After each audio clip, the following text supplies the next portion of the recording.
Hello friends, मी प्राध्यापक Nimbalkar JC.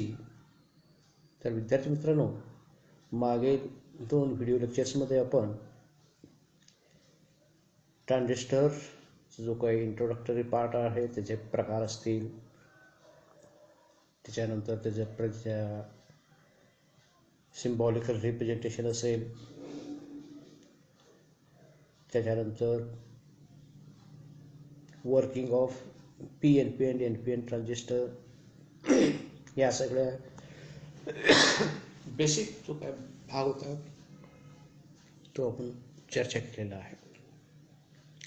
तर आजच्या या प्रस्तुत व्हिडिओपासून आज आपण ट्रान्झिस्टरचा जो मेन आपण ॲप्लिकेशनसाठी वापरणार आहे तो म्हणजे एक स्विचिंग ॲक्शन आणि दुसरं असणार आहे आपल्याला ॲम्प्लिफिकेशन पर्पज. तर ह्या दोन गोष्टी साध्य करण्यासाठी आपल्याला वेगवेगळ्या प्रकारामध्ये आपल्याला ट्रान्झिस्टर हे सर्किटमध्ये वापर करावा लागणार आहे. तर हे ट्रान्झिस्टर कशा पद्धतीने आपल्याला कनेक्ट करावं लागणार आहे. तर ट्रान्झिस्टरचे महत्त्वाचे 3 प्रकारामध्ये आपण कनेक्शन्स जोडून या ट्रान्झिस्टर वेगवेगळ्या ॲप्लिकेशनसाठी आपल्याला वापर करायचा आहे. तर या तिन्ही कनेक्शन्समध्ये जे ट्रान्झिस्टरपासून मिळणारे जे काही कॅरेक्टरिस्टिक्स आहेत हे भिन्न भिन्न प्रकारामध्ये आपल्याला मिळणार आहे. तर याच्यावरून आपल्याला कोणत्या ॲप्लिकेशनसाठी कुठल्या कनेक्शन्स आपल्याला प्रोव्हाइड केलं तर चांगल्या प्रकारे आपल्याला युटिलायझेशन ट्रान्झिस्टरच्या घेता येणार आहे, ह्या माहिती समजून घेण्यासाठी आपण या ट्रान्झिस्टरच्या वेगवेगळ्या कनेक्शनचे जे काही प्रकार आहेत ह्या ह्या व्हिडिओद्वारे आपण समजून घेणार आहोत. तर चला आज आपण या प्रस्तुत व्हिडिओमार्फत ट्रान्झिस्टर कनेक्शन या कंटेंटवरती आज आपण फोकस करूया. So, transistor can be connected in a circuit in following 3 ways. तर आपल्याला माहितीप्रमाणे ट्रान्झिस्टरला किती टर्मिनल्स आहेत? 3. त्यापैकी एक आहे इमिटर, तर दुसरा आहे बेस आणि तिसरा असणार आहे कलेक्टर. तर विद्यार्थी मित्रांनो, या 3 पैकी एक टर्मिनल जाणार आहे इनपुट साईडला, तर दुसरा टर्मिनल जाणार आहे आउटपुट साईडला. तर राहिलं जो काही तिसरा टर्मिनल असणार आहे तर आपल्याला काय करायचं आहे, इनपुट आणि आउटपुट ह्या दोन्ही साईडला आपल्याला कॉमन म्हणून आपल्याला वापर करायचा आहे. लक्षात आलं? मग समजा एक टर्मिनल आपण वापर केला, कुठला टर्मिनल? समजा आता इमिटर हा इनपुट साईडला तुम्ही वापर केला. समजा कलेक्टर आउटपुट साईडला वापर करता, म्हणजे मधला जो राहिलेला जो टर्मिनल आहे बेस, हा बेस ह्या दोन्ही इनपुट आणि आउटपुट साईडला कॉमन म्हणून काय करणार आहे, तो ॲक्ट करणार आहे. म्हणजे थोडक्यात या प्रकारच्या कनेक्शनला तुम्ही काय म्हणू शकणार आहे, it is called as A common base connection. तर बघा, अशा या 3 टर्मिनलपैकी कुठला टर्मिनल तुम्ही कॉमन म्हणून वापर करणार आहे इनपुट आणि आउटपुट साईडला, तर त्या प्रकारे ट्रान्झिस्टरचे हे 3 प्रकारचे कनेक्शन्स या ठिकाणी क्रिएट झालेले आहे. तर त्यापैकी एक तयार होतो कॉमन बेस, दुसरा आहे कॉमन इमिटर, तर तिसरा असणार आहे कॉमन कलेक्टर. म्हणजे ज्या ट्रान्झिस्टर कनेक्शनमध्ये बेस हा इनपुट आणि आउटपुटला कॉमन असणार आहे त्याला आपण म्हणणार आहे कॉमन बेस कनेक्शन. ज्या ट्रान्झिस्टरच्या कनेक्शनमध्ये इमिटर हा इनपुट आणि आउटपुटला कॉमन असणार आहे त्याला आपण म्हणणार आहे कॉमन इमिटर कनेक्शन. आणि तिसरा, ज्या ट्रान्झिस्टर कनेक्शनमध्ये कलेक्टर हा इनपुट आणि आउटपुटला कॉमन असणार आहे तर त्या ट्रान्झिस्टर कनेक्शनला आपण काय म्हणणार आहे, तर कॉमन कलेक्टर कनेक्शन आपण म्हणणार आहे. तर विद्यार्थी मित्रांनो, आपल्याला या तिन्ही प्रकारच्या कनेक्शन्समध्ये आपल्याला ट्रान्झिस्टर कनेक्ट करून तर त्याचे इनपुट कॅरेक्टरिस्टिक्स असतील तर त्याचे आउटपुट कॅरेक्टरिस्टिक्स असतील हे आपल्याला स्टडी करायचं आहे, की जेणेकरून जेव्हा आपण ॲक्च्युअल ॲप्लिकेशनमध्ये हे ट्रान्झिस्टर आपण वापर करणार आहे तर त्या वेळेला नेमकं त्या ट्रान्झिस्टरचे कुठल्या प्रकारचे प्रॉपर्टीज आपल्याला उपलब्ध होणार आहेत ह्या सगळ्या गोष्टी जाणून घेण्यासाठी आज आपण या कनेक्शनचे इन्फॉर्मेशन आपण चालू करतोय. तर आज स्टार्ट करूया विथ कॉमन बेस. हा पहिला जो प्रकार आहे कॉमन बेस, ह्या कॉमन बेस सर्किटने आज आपण चालू करूया. Okay, so let us start with the common base connection. So common base connection. The common base in terminology is derived from the fact that the base is common to both input and output side of the configuration. म्हणजे थोडक्यात हा common base configuration म्हणजे काय connection. Common base configuration मध्ये सध्या आपण दोन transistor आपण जोडून घेतो. दोन म्हणजे त्यापैकी एक आहे PNP ट्रान्झिस्टर तर दुसरं NPN ट्रान्झिस्टर. अशा दोन्ही प्रकारचे ट्रान्झिस्टर घेऊन आपण ह्या ठिकाणी अभ्यास करणार आहोत. तर हा खालील डायग्राम जर तुम्ही पाहिलात तर ह्या ठिकाणी हा तुमचा NPN ट्रान्झिस्टर आहे तर ह्या ठिकाणी आहे तुमचं PNP ट्रान्झिस्टर, राईट. तर ह्या ट्रान्झिस्टरचा हा इनपुट साईड आहे तर हा ट्रान्झिस्टरचा आउटपुट साईड असणार आहे, राईट. तर हा मधला जो काही पोर्शन असणार आहे हा मधला पोर्शन हा इनपुट आणि आउटपुट या दोन्ही साईडला काय असणार आहे हा कॉमन असणार आहे. मग आता कॉमन बेस कॉन्फिगरेशनसाठी कॉमन बेस कनेक्शन करण्यासाठी आपण काय करणार आहे, आता इमिटर हा इनपुट साईडला वापर केलेला आहे तर कलेक्टर टर्मिनल हा आउटपुट साईडला कनेक्ट करून दिलेला आहे. तर हा मधला जो काही बेस असणार आहे हा ॲज ए कॉमन म्हणून आपण वापर करणार आहे. म्हणजे इनपुट आणि आउटपुट अशा दोन्हीसाठी हा बेस काय राहणार आहे इथं कॉमन राहणार आहे. So this is called as the common base configuration or common base connection. बरोबर आहे का. So the input signal is given to the emitter whereas the output is taken from the collector and base will be remains as a common to both input side and output side. Correct it is. So both these figure shows the common base NPN configuration as well as the PNP configuration, right it is.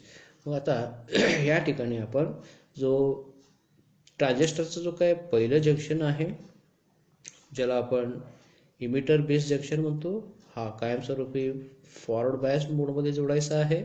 तर दुसरा जो junction आहे म्हणजेच collector base junction हा कायमस्वरूपी आपल्याला reverse biased कंडिशनमध्ये आपल्याला जोडायचा आहे. म्हणजे ट्रान्झिस्टर हा त्याचा ॲक्टिव्ह मोड या ह्याच्यामध्ये आपल्याला कनेक्शनमध्ये आपल्याला जोडून द्यायचा आहे. So the input weak signal will be given to input side. जो वीक सिग्नल आपल्याला ॲम्प्लिफिकेशन करायचा आहे तो ह्या ठिकाणी आपल्याला अप्लाय करायचा आहे आणि हा ट्रान्झिस्टर जो काही त्याला मिळालेला जो काही वीक सिग्नल आहे तो ॲम्प्लिफाय करून ह्या ठिकाणी तुम्हाला आउटपुटच्या अक्रॉसमध्ये तुम्हाला अवेलेबल करून देणार आहे. मग ट्रान्झिस्टरचं जो काही पहिलं जंक्शन आहे बेस इमिटर जंक्शन त्याला फॉरवर्ड बायस करण्यासाठी या ठिकाणी एक इनपुट सोर्स आपण वापर केलेला आहे ज्याचं नाव आहे या ठिकाणी VBE हा नाव दिले गेलेलं आहे बेस इमिटर व्होल्टेज. तर दुसरा आउटपुट साईडचा जो काही सेकंडरी जंक्शन आहे कलेक्टर बेस जंक्शन जो असणार आहे त्याला रिव्हर्स बायस ठेवण्यासाठी हा दुसरा व्होल्टेज सोर्स आपण या ठिकाणी वापर केलेला आहे ज्याचं नाव आहे या ठिकाणी VCB. म्हणजे VCB म्हणजे काय असणार आहे कलेक्टर बेस व्होल्टेज. हा काय व्होल्टेज सप्लाय करणार आहे हा कलेक्टर बेस व्होल्टेज सप्लाय करणार आहे तर हा बेस इमिटर व्होल्टेज सप्लाय करणार आहे, लक्षात ठेवायचं. So this voltage source supplies VBE. So this voltage source supplies the VCB, right it is. So the current through the emitter it is treated as a emitter current that is denoted by IE. The current through the collector terminal it is denoted by IC which is called as the collector current. And the current through the base it is denoted by base current it is denoted by IB. IB is the base current, IC is the collector current, IE is the emitter current. Whereas the input side voltage source it is called as the VBE. The output side voltage source it is treated as a VCB. हे लक्षात ठेवायचं. नावं काय असणार आहे, VBA म्हणजे काय असणार आहे, इमिटर बेस व्होल्टेज. VCB म्हणजे काय असणार आहे, कलेक्टर बेस व्होल्टेज. लक्षात झालं. Next we move to the. आता ह्या कनेक्शनमध्ये आपण नेमकं काय केलं इथं, तर इनपुट साईडला इमिटर वापर केलं, आउटपुट साईडला कलेक्टर टर्मिनल वापर केलं. तर इनपुट आणि आउटपुटला हा बेस काय वापर केलेला आहे, आपण कॉमन वापर केलेला. म्हणजे हा जो टर्मिनल आहे हा इनपुट साईडला सुद्धा लागून आहे, तर आउटपुट साईडला सुद्धा लागून असल्यामुळं याला आपण काय म्हणतोय, ते कॉमन बेस कॉन्फिगरेशन आपण म्हणतोय. या ट्रान्झिस्टर कनेक्शनमध्ये सुद्धा इमिटर हा इनपुट साईडला आहे, तर कलेक्टर आउटपुट साईडला आहे. तर हा बेस काय दिसणार आहे तुम्हाला, it is common to both input side as well as the output side. Okay. तर आता जेव्हा आपण एखादा ट्रान्झिस्टर कॉमन बेस कॉन्फिगरेशनमध्ये, कॉमन बेस कनेक्शनमध्ये आपण जोडून देतो, तर ह्या केसमध्ये इनपुट करंट आणि आउटपुट करंट. तर इनपुट करंट म्हणजे काय आहे ह्या ठिकाणी, it is nothing but the emitter current आहे. आउटपुट करंट म्हणजे काय असणार आहे, it is nothing but the collector current आहे. तर ह्या दोघांचा नेमकं परिस्थिती काय असणार आहे. इनपुट इतक्या सिग्नल्स चार्ज कॅरियर्स आल्या असता त्यापैकी कलेक्टर करंट म्हणून किती फ्लो होणार आहे, ह्या सगळ्या गोष्टी आपल्याला माहिती करून घ्यायचं आहे. त्याच्यासोबत इनपुट रेजिस्टन्स काय असणार आहे, आउटपुट रेजिस्टन्स काय असणार आहे त्या ट्रान्झिस्टरचा, या सगळ्या गोष्टी आपल्याला माहिती जाणून घ्यायच्या आहे.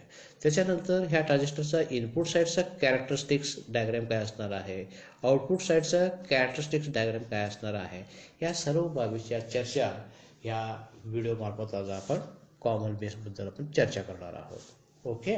So when the transistor is connected in the common base configuration, so we will discuss here the various parameters. So out of that the first parameter is the current amplification factor.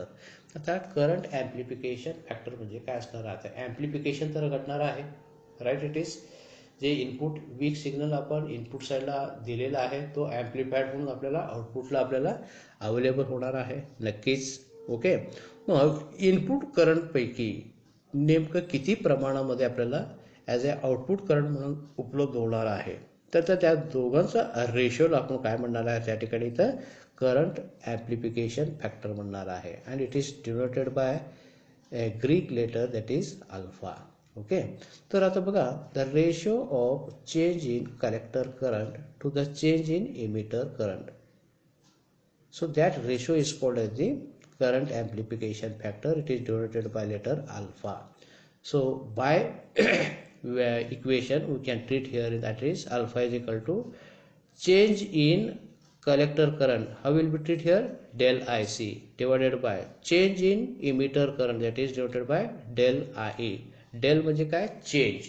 म्हणजे दोन वेगवेगळ्या IE value आपण घेणार आहे, दोन वेगवेगळ्या व्हॅल्यूचं IC value आपण घेणार आहे. त्याच्यासाठी आपण ह्या डेल हा शब्द त्या ठिकाणी आपण वापरणार आहे, सिम्बॉल ह्या ठिकाणी वापरणार. डेलचं जेव्हा नोटेशन या ठिकाणी येते म्हणजे लक्षात ठेवायचं तो चेंज इन व्हॅल्यू असणार आहे. तर change in collector value divided by change in emitter value. So that ratio of this two current it is called as the alpha, that is current amplification factor. म्हणजे IC म्हणजे output current आहे, IE म्हणजे काय असणार, input current आहे. म्हणजे output current divided by input current, that ratio is called as the alpha. पण हा व्हॅल्यू घेत असताना आपण एकच सिंगल IC व्हॅल्यू किंवा एकच सिंगल IE व्हॅल्यू न घेता आपण काय करणार आहे, दोन वेगवेगळ्या ICच्या व्हॅल्यू करस्पॉन्डिंग दोन वेगवेगळ्या IEच्या व्हॅल्यू घेऊन आपण काय करणार आहे त्या ठिकाणी रेशो आपण घेणार आहे आणि त्या रेशोलाच आपण काय म्हणणार आहे, अल्फा म्हणणार आहे. So the ratio of change in collector current to the change in emitter current at constant VCB. त्यावेळेला आपण काय करणार आहे, बेस कलेक्टर जो काही व्होल्टेज आहे तो कॉन्स्टंट ठेवणार आहे. तो VCB व्हॅल्यू कॉन्स्टंट ठेवून VCB व्हॅल्यू हा जो काय सोर्सचा व्होल्टेज असणार आहे, हा सोर्स व्होल्टेज आपण कॉन्स्टंट ठेवून आपण काय करणार आहे या ठिकाणी हा करंट ॲम्प्लिफिकेशन फॅक्टरचा व्हॅल्यू आपण फाइंड आउट करणार आहे. ओके.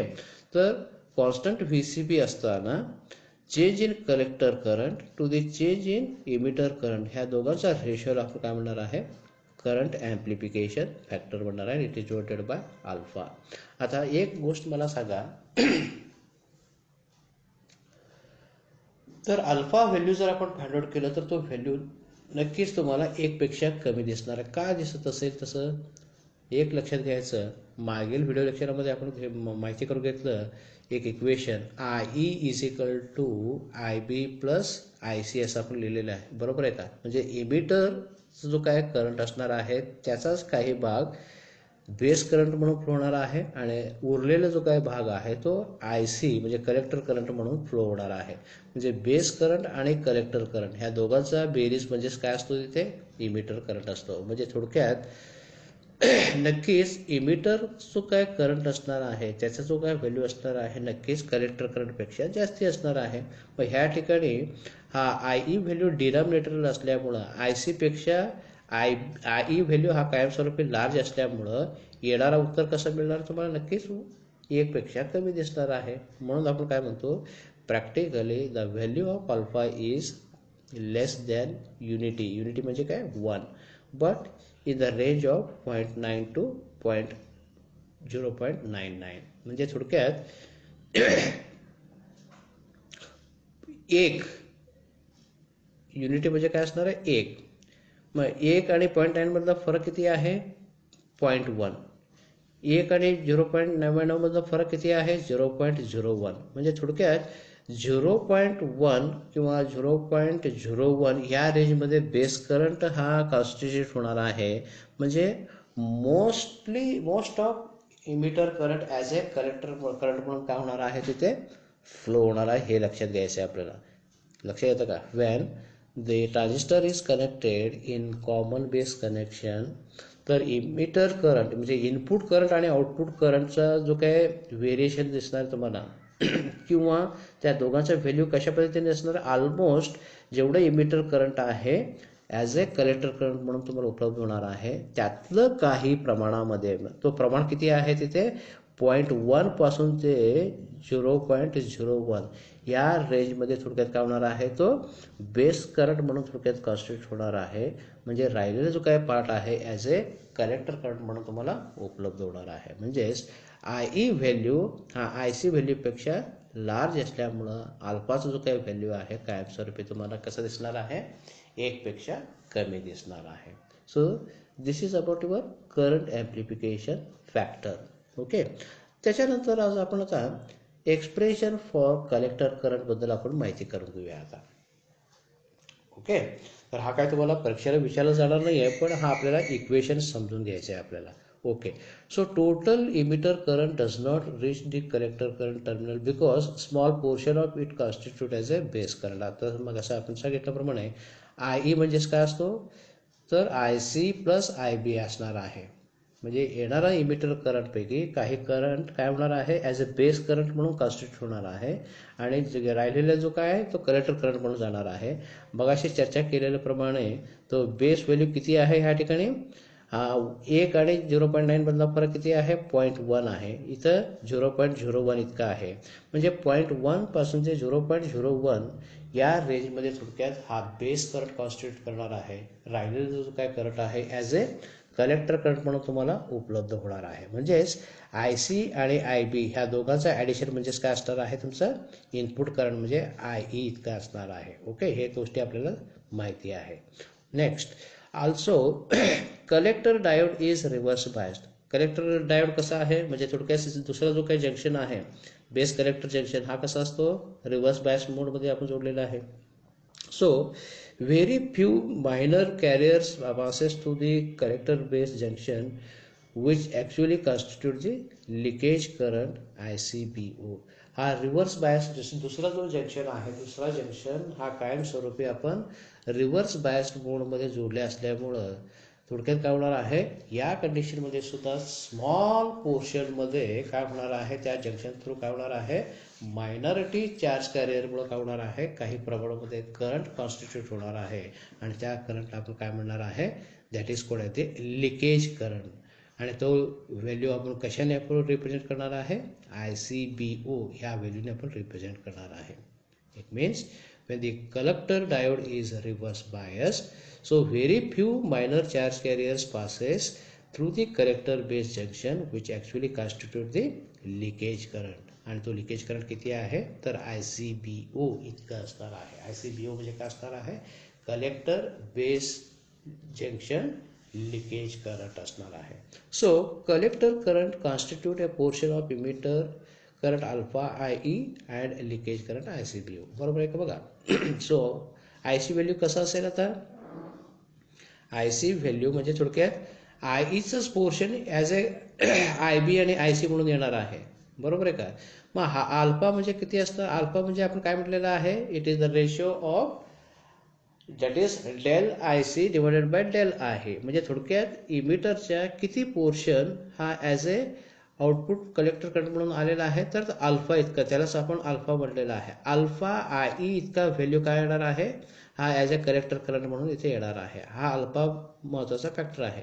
अल्फा इतका व्हॅल्यूनी इमिटरला जर करंटला जर मल्टिप्लाय केला, अल्फा हा इमिटर करंटला जर आपण मल्टिप्लाय केलं तर काय होणार आहे, इतक्या व्हॅल्यूमध्ये आय सी करंट आपल्याला आउटपुटला आपल्याला उपलब्ध होणार आहे. प्लस हा रिव्हर्स बायस्ड जो काही जंक्शन आहे त्यामार्फत सुद्धा काय होणार आहे, काही प्रमाणामध्ये लिकेज करंट होणार आहे की ज्याचं व्हॅल्यू आहे आय सी बी हो.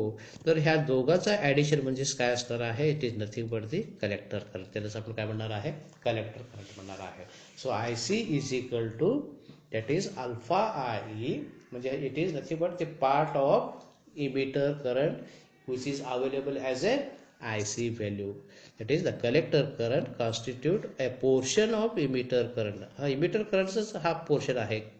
तो किती पोर्शन आहे, अल्फा आय इतका पोर्शन असणार आहे. आणि त्या रिव्हर्स बायस्ड जंक्शनचा लिकेज करंट ज्याचं व्हॅल्यू आहे आय सी बी ओ.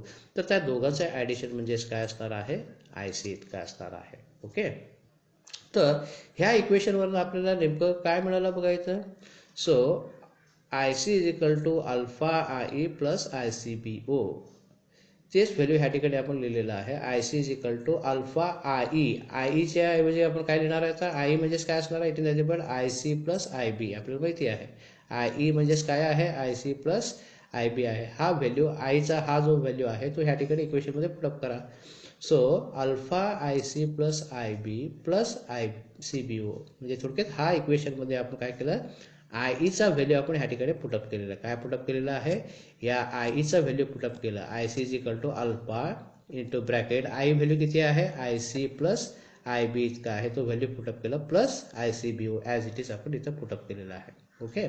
त्याच्यानंतर आता पुढं काय होणार आहे बघा, आता हा जो अल्फा आहे या ब्रॅकेटला मल्टिप्लाय करून घ्या. म्हणजे काय मिळालं ते तुम्हाला, alpha I C plus alpha I B plus I C B O. बरोबर आहे का. मग त्यातलं जो अल्फा आय सी आहे, यातला जो काय अल्फा आय सी आहे तो अल्फा आय सी इकडे लेफ्ट साईडला आणा. म्हणजे इथे काय होणार आहे, I C minus alpha I C, I C minus alpha I C. त्यातलं कॉमन काय काढा, आय सी कॉमन काढा. म्हणजे ब्रॅकेटमध्ये काय राहील तर 1 मायनस अल्फा राहील इज इक्वल टू, मग हा अल्फा आय ई ह्याला मल्टिप्लाय केलेला तो टर्म आहे plus I C B O हा टर्म या ठिकाणी आपण पुटअप केला.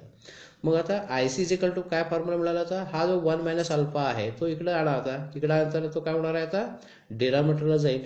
सो अल्फा आय ई म्हणजे त्यापैकी आय बी जो आहे ह्या ठिकाणी आपण लिहिलेला आहे. So alpha divided by this value plus I C B O divided by 1 minus alpha.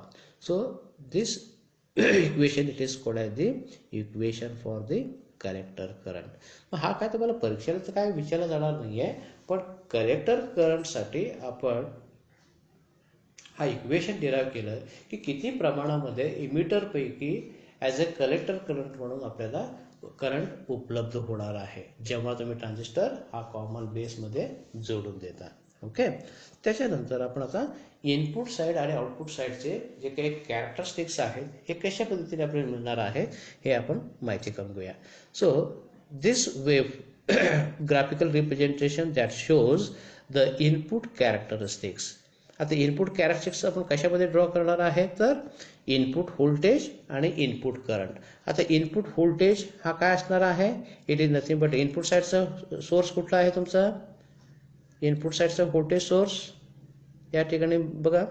Input साईडचा व्होल्टेज सोर्स आहे तुमचा व्ही बी ई आणि इनपुट साईडमधला करंट काय आहे तुमचा आय ई. म्हणजे व्ही बी ई आणि आय ई ह्या दोघांमध्ये आपण काय करणार आहे, इनपुट साईडचं कॅरेक्टरिस्टिक्स आपण प्लॉट करणार आहे. सिमिलरली आउटपुट व्होल्टेज सोर्स कुठला आहे तुमचा VCB आहे. आउटपुट करंट कुठला आहे तर IC आहे. तर VCB आणि IC या दोघांमधला जो काही कॅरेक्टरिस्टिक्स आहे त्याला आपण काय म्हणणार आहे आउटपुट कॅरेक्टरिस्टिक्स आपण म्हणणार आहे. जेव्हा इनपुट कॅरेक्टरिस्टिक्स तुम्ही काय करता ड्रॉ करता त्यावेळेला आउटपुट व्होल्टेज काय करायचं कॉन्स्टंट ठेवा. मग जेव्हा तुम्ही आउटपुट कॅरेक्टरिस्टिक्स ड्रॉ करता त्यावेळेला तुम्ही काय करणार आहे करायचं तुम्हाला हा इनपुट साईडचा जो काही करंट असणार आहे तो कॉन्स्टंट ठेवायचा आहे. लक्षात आलं. अशाप्रमाणे आपल्याला इनपुट कॅरेक्टरिस्टिक्स आणि आउटपुट कॅरेक्टरिस्टिक्स आपल्याला सहजरित्या आपल्याला ड्रॉ करता येणार आहे. So this is the input characteristics which is drawn in between the input voltage that is VBE and input current that is nothing but IE.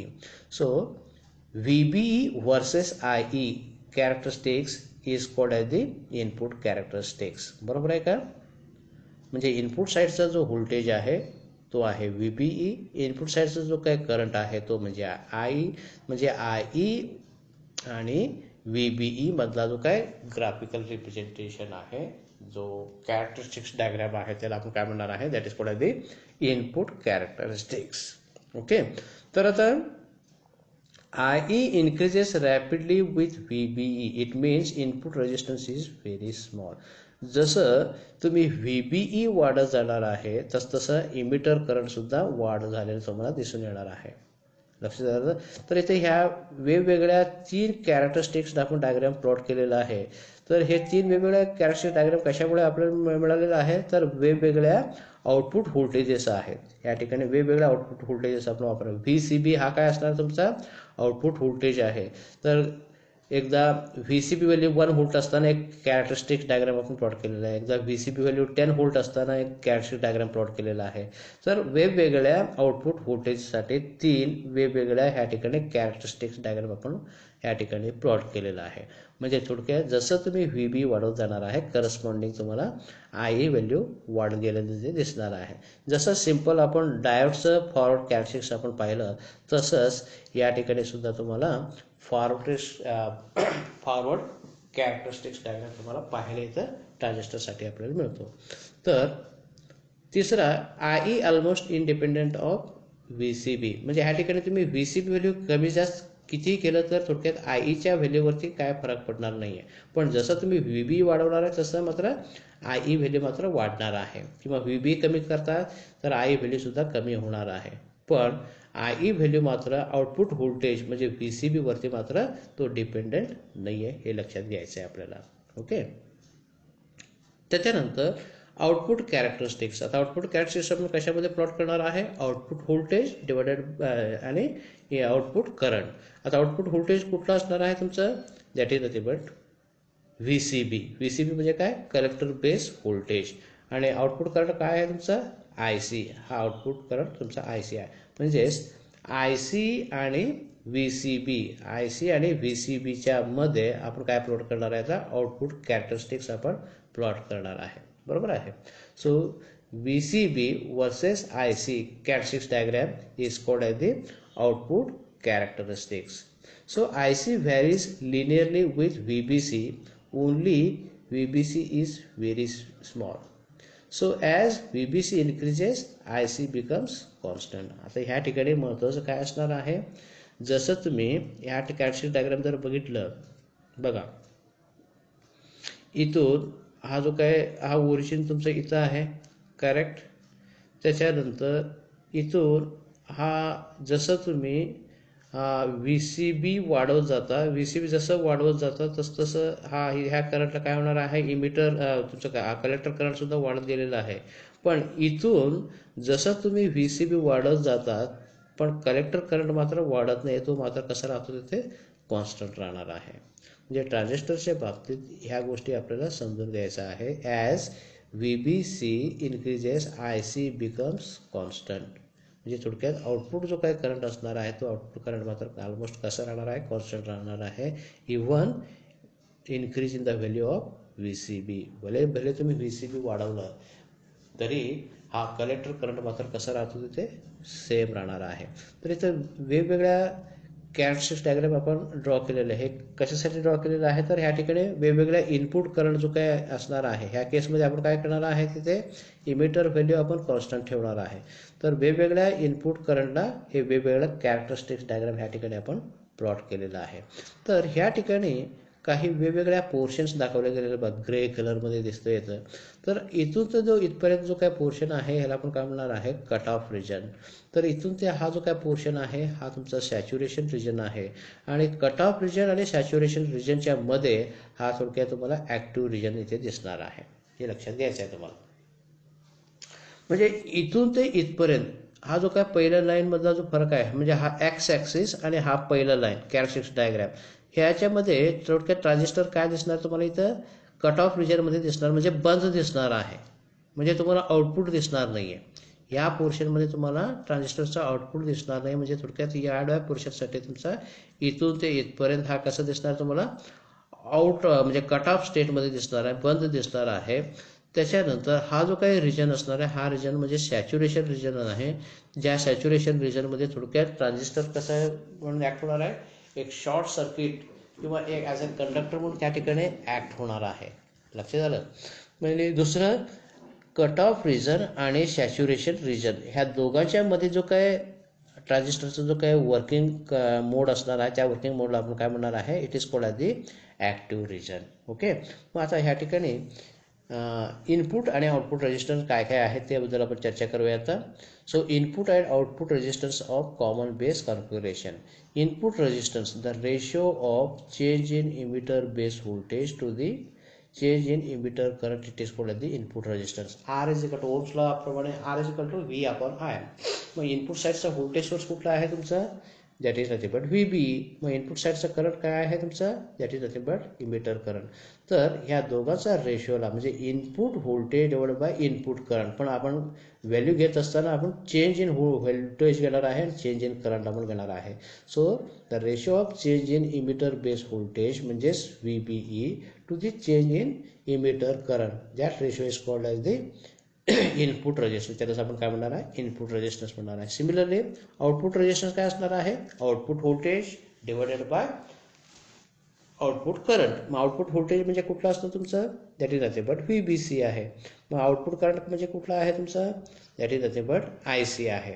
मग आता व्हॅल्यू घेत असताना आपण काय करणार आहे चेंज इन व्हॅल्यू आपण करणार आहे. So the change in output voltage divided by change in output current. So that is ratio is called as the output resistance. तर इनपुट रेजिस्टन्स आणि आउटपुट रेजिस्टन्स ह्या दोन्ही व्हॅल्यू सुद्धा आपल्याला सहजरित्या या ठिकाणी आपल्याला त्या ट्रान्झिस्टरच्या कनेक्शनसाठी आपल्याला कॅल्क्युलेट करता येणार आहे. So this is all about your common base configuration. Common base कॉन्फिगरेशनमध्ये तुम्ही जेव्हा ट्रान्झिस्टर जोडता त्यावेळेला करंट ॲम्प्लिफिकेशन फॅक्टर म्हणजेच अल्फा आहे आणि तो व्हॅल्यू म्हणजे काय असणार आहे it is nothing but the ratio of the change in collector current to the change in emitter current. That ratio is called as the that is current amplification factor. आणि हा current amplification factor कायमस्वरूपी एकपेक्षा हे कमी असणार आहे. कारण काय बाबा तर IE व्हॅल्यू कायमस्वरूपी IC पेक्षा लार्ज असणार आहे. आणि त्याप्रमाणे आपण कलेक्टर करंटसाठी इक्वेशन आपण डेराइव्ह केलं. त्याच्यानंतर इनपुट कॅरेक्टरिस्टिक्स आणि आउटपुट कॅरेक्टरिस्टिक्स आपण डायग्राम प्लॉट केलं. आणि आउटपुट कॅरेक्टरिस्टिक्समध्ये आपण काय काय कोणकोणत्या रिजन्स आपण दाखवले गेलेलं आहे. एक रिजन आहे कट ऑफ रिजन ज्या ठिकाणी ट्रान्झिस्टर आणखीन ऑफ स्टेटमध्ये असणार आहे आउटपुट आपल्याला मिळणार नाही आहे. तर दुसरा स्टेट आहे म्हणजे सॅच्युरेशन रिजन जो कम्प्लिटली स्विच ऑन कंडिशनमध्ये ट्रान्झिस्टर राहणार आहे राईट इट इज. आणि कट ऑफ रिजन आणि सॅच्युरेशन रिजन ह्या दोघांच्या मध्ये जे काही ट्रान्झिस्टरचं जो काय वर्किंग असणार आहे त्याला आपण काय म्हणणार आहे that is called as the active region. त्यालाच आपण काय म्हणतो ॲक्टिव्ह रिजन म्हणणार आहे. म्हणजे तर आपल्याला ह्या आउटपुट वेवफॉर्ममध्ये एक्झामसाठी आउटपुट कॅरेक्टरिस्टिक्स डायग्राम प्लॉट करा आणि ट्रान्झिस्टरच्या वेगवेगळ्या रिजन्स ड्रॉ करा किंवा शो करा असा प्रश्न असतो तिथे. त्यावेळेला तुम्हाला ह्या आउटपुट कॅरेक्टरिस्टिक डायग्राममध्ये हा कट ऑफ रिजन त्यानंतर सॅच्युरेशन रिजन आणि ॲक्टिव्ह रिजन हे कुठे कुठे आहेत हे आपल्याला दाखवण्यासाठी परीक्षेमध्ये प्रश्न विचारला जातं. तर अशा कंप्लीट डायग्राम आपल्याला परीक्षेमध्ये आपल्याला ड्रॉ करता यायला पाहिजे. लक्षात आलं का? So this is the output characteristics diagram and this one is the input characteristics of the diagram. तर हे इनपुट आणि आउटपुट कॅरेक्टरिस्टिक्स डायग्राम प्लॉट करण्यासाठी परीक्षेला प्रश्न असतो. Explain the working of transistor in common base configuration with input and output characteristics, असा हा 6 मार्काचा प्रश्न असतो. मग अशा वेळेला आपल्याला ट्रान्झिस्टर कनेक्शनचं डायग्राम, कॉमन बेस ट्रान्झिस्टरचं कनेक्शन डायग्राम प्लॉट करायचं. त्याच्यानंतर त्याच्यातले जे काय वेगवेगळे फॅक्टर्स आता आपण चर्चा केलं त्याच्या माहिती लिहून काढायचं. त्याच्यानंतर input characteristic diagram, output characteristic diagram. तर आउटपुट कॅरेक्टरिस्टिक डायग्राममध्ये हे 3 महत्त्वाचे रिजन्स शो करणं गरजेचं आहे.